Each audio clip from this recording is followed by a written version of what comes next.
I farm in partnership with my wife Pip, and we live at a place called Mawbanna with our 5 children. I'd like to thank my investors, both the Australian Dairy Conference and Nuffield Australia, for the opportunity.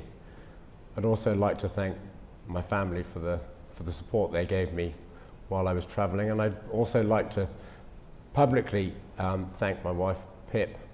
We've been married 20 years this year, and she's been a wonderful support to me throughout that whole journey, and so thank you, Pip. So just to give you a little bit of background, our business is that we own 3 dairy farms, and we're involved in another 4 dairy farms where we're equity partners. So the business encompasses approximately 5,000 milking cows. So I spend a lot of time dealing with people, not cows. And so I guess that's the reason for the choice of my subject. When I undertook my travel, I had some questions I was hoping to find answers to. Question number 1, it's tricky finding people who can lead. How do other businesses do it? As part of my travels, I went to Missouri in the United States and visited Niall Murphy, the owner of Emerald Dairies. Now, Emerald Dairies is an extremely well-run operation, very good physical performance in what I would describe as a very challenging environment, producing extremely high returns on capital. And everything I looked at on the farm lined up with what you'd expect from a high-performing business. It wasn't until we started talking about the people side of things that some clear differences to what I'd expected emerged. There was no formal hierarchy on each of the 3 farms that Niall ran. He didn't have farm managers. Everybody had a role on the farm and they had certain responsibilities. Now, Niall was overall in charge of the business, and he did put an awful lot of emphasis on training his staff and mentoring them and adjudicating when there were issues. But basically, on a day-to-day basis, the farms had to run, the people on the farms had to cooperate, communicate and collaborate with each other, and it ran very well. His emphasis was certainly on coaching, and he said to me, I'm teaching them how to think. But when I dug in a little bit further as to why he'd set up his business like this, I got this great quote from him. He said, "I don't like the usual hierarchy in the dairy industry. Just think how demotivating it is for, say, the number 6 person on a farm." And that made a lot of sense to me. And so I guess I came away from that visit with a lot of thoughts in my head about how he'd set the business up. It wasn't something I'd even considered. It was certainly not the way we run our business. And I wondered, perhaps, could it work in a larger business? I travelled across to California and visited the Morning Star Company. Now, the Morning Star Company is a large business. They employ 400 full-time staff, another 2,300 seasonal employees in the peak of the tomato harvest. They're actually the largest tomato paste and chopped tomato producer in the world. And there was no formal hierarchy in that business either. No managers, no bosses, no one individual can tell anybody else what to do. So how do they do that? In place of directive management, they had a company mission statement, so you could say that was the boss. And every employee, and I talked to a number there, all very clearly understood what the company mission was. Below that, every employee had their own personal commercial mission, which they had to write and agree with their working colleagues. And then they captured that in an accountability statement called a colleague letter of understanding, which basically set out their roles, their responsibilities, and their commitments to their close working colleagues. They had a set of foundational principles that individuals should not exercise use of force or coercion against other people, and individuals should honour their commitments to each other. And then below that, a set of behavioural principles, which I think most of us would agree are quite a sensible set of principles. The thing that I thought was interesting was when you looked at that organisation, a general let's say a traditional business is organised in the shape of a pyramid, with management at the top and then layers down below. The self-managed organisation looks much more like a spider's web. So the knowledge is spread, there are many connections, and the business is robust and flexible because the knowledge is right at the coalface, at ground level. Now, Chris Rufer, the founder, who I was lucky enough to meet, said, positional power is meaningless. It's all about knowledge power and personal power. And he had deliberately set the business up because to encompass this ethos. So I actually came away, rather than with an answer, maybe a better question, which was, maybe we don't actually need appointed leaders at all. Perhaps we should be encouraging self-direction and leadership from everyone involved in our business. Maybe we should be encouraging more communication, collaboration, and cooperation. And perhaps we should be sharing responsibility with everyone for achieving results. And I couldn't help feeling that perhaps this is a more appropriate structure for today's workforce.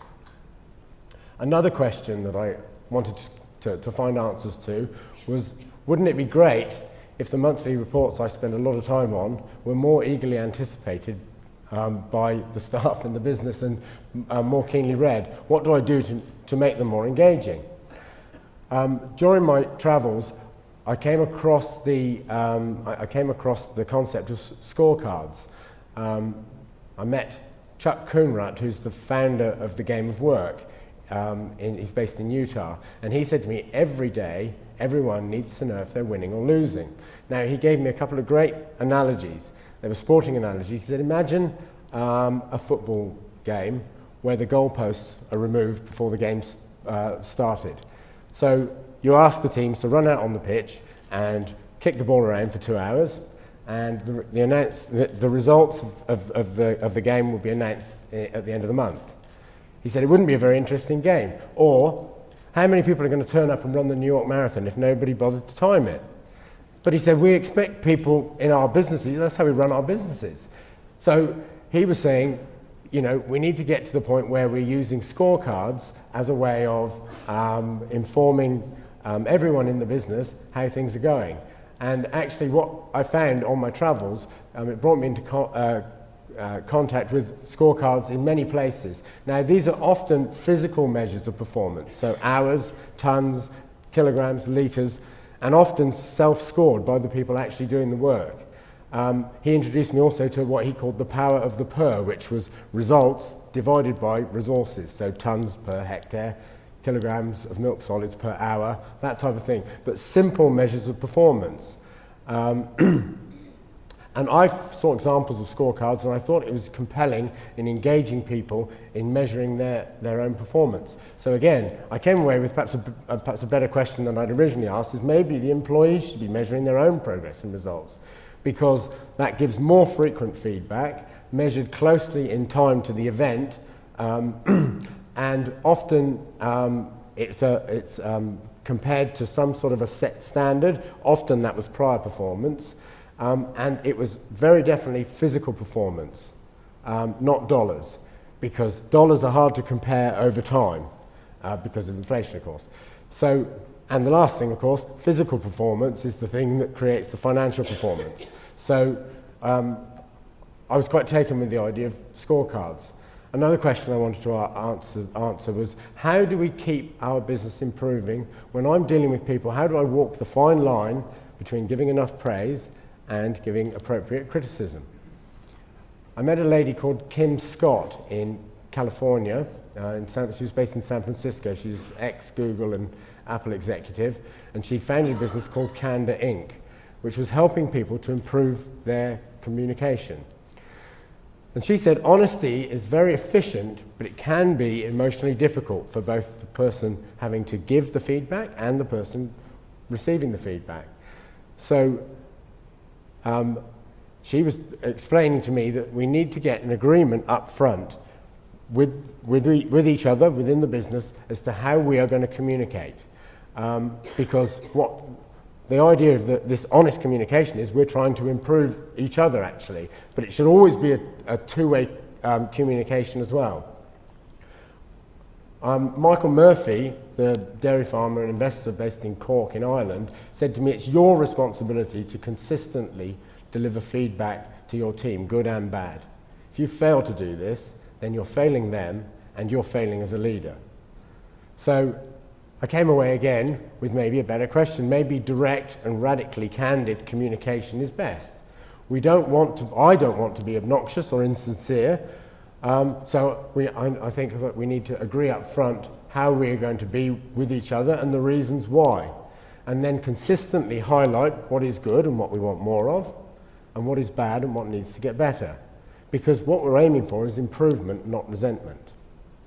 Another question I asked was, what sort of training can we get for the people in our business to help them to improve? How do other businesses do it? Well, overwhelmingly, in all the high-performing businesses I came across, coaching was what was used. And Bill McCartney says all coaching is taking a player where he can't take himself. But I saw it everywhere. It was delivered in a variety of environments, despite these photographs all being in a paddock, in the shed, in the paddock, around the kitchen table. And it was used, as I said, by all the best businesses.